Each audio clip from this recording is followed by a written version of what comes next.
যে মেয়েটি বিয়ের 10 বছর পরেও মা হতে পারেনি, তাকে জিজ্ঞেস করবেন না কেন তার বাচ্চা হলো না।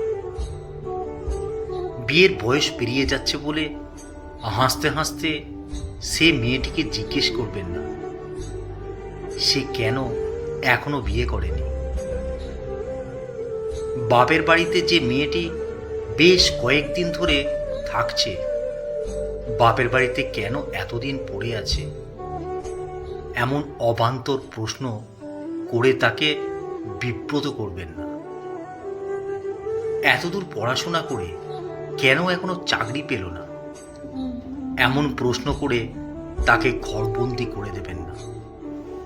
ডিভোর্স হয়ে বাপের বাড়িতে ফিরে আসা মেয়েটিকে বাঁকা চোখে দেখে তারপর আহা বলে সান্ত্বনা দিয়ে জিজ্ঞেস করবেন না কেন তার ডিভোর্স হলো।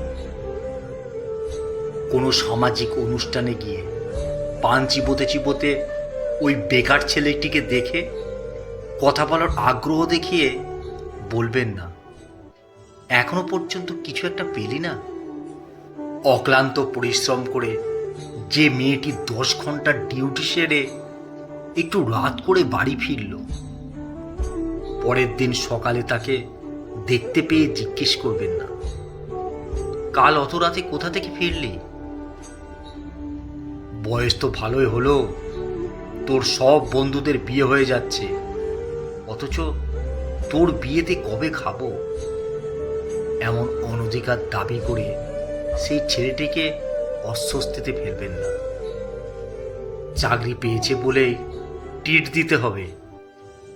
দিতে হবে অন্যের পকেট কেটে হ্যাংলামির আবদার করবেন না। আসলে প্রতিটি মানুষের কমন সেন্স থাকাটা জরুরি। এই কমন সেন্স যদি সত্যিই থাকে তাহলে কখনোই তাকে এই প্রশ্নগুলো করবেন না। এমন কমন সেন্সটা থাকে না বলেই কিছু অকর্মার ঢেকি আছে যারা এই প্রশ্নগুলো করে অপর দিকের মানুষটাকে অপ্রস্তুতে ফেলে। এদের মতন মানুষ এই সমাজে ভয়ঙ্কর, তাই এদেরকে দেখলেই এড়িয়ে যাওয়া ভালো। মনে রাখতে হবে এই কমন সেন্সটাই আপনাকে সুন্দর করে, আপনাকে ব্যক্তিত্ববান করে। কলমে সরজিৎ ঘোষ।